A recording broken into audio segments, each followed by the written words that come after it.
sigurado ka? Naku, thank you so much, Han. Ako, alam mo, malay mo someday, magkikita ulit tayo. I promise I will pay you back the favor. Thank you talaga. Sure, no problem. I'm happy to help a fellow Yes, backpacker. thank you. Ito yung picture. Ano na yan? Thank you. Pre, ano pala ko sa babaeng yan? Masyado ko nagpapagulay.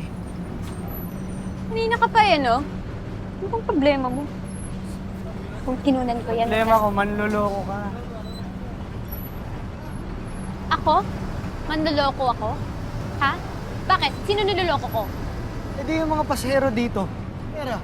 Hoy! Alam mo, wala nakakita. Siyempre, magkano binigay mo dito? Hoy, hoy, hoy! Excuse me, kasalanan ko ba kung friendly ako, ha? Binigyan ko sila ng Alam mo picture kayong na dalawa, pinagirapan ko. mabuti ba maghiwalay muna kayo, nakakaya sa mga pasahero. Iya sa mga...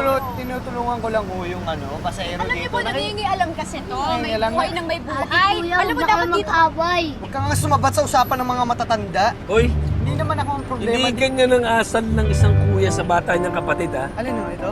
Kapatid ko? Ito nga ang kulit-kulit terminal pay. Sunod na sunod sa akin. Ito ka na. Sumusobra ka na! Alam mo, ang bastos-bastos mo talaga kay matanda, kay bata, papatulan mo? Ha? Anong meron yan? Alam mo, ikaw, hoy! Natin Akin yan! Akin! Akin na sinabi yan!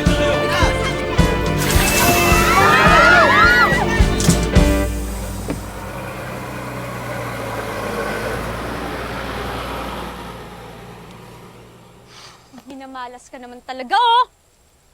Meron kasing mga taong mahilig mangialam sa buhay ng may buhay. Bah, ito pa talaga galit Nanahimik kami doon. Dadamay mo kami sa kakamodus mo sa mga pasahero. Dinamay? Oo, nananahimik naman pala kayo. Di sana tinuloy-tuloy nyo na, di ba? Wala man, kailangan ka warning ng mga pasahero eh. Hoy, pahiya nga kayong dalawa sa bata. Pasensya na po, ah. Pero wala po akong balak mabulok sa kalsadang to.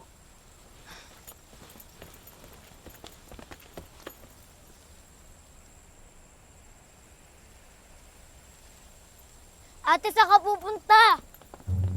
Pwede ba ka sumama?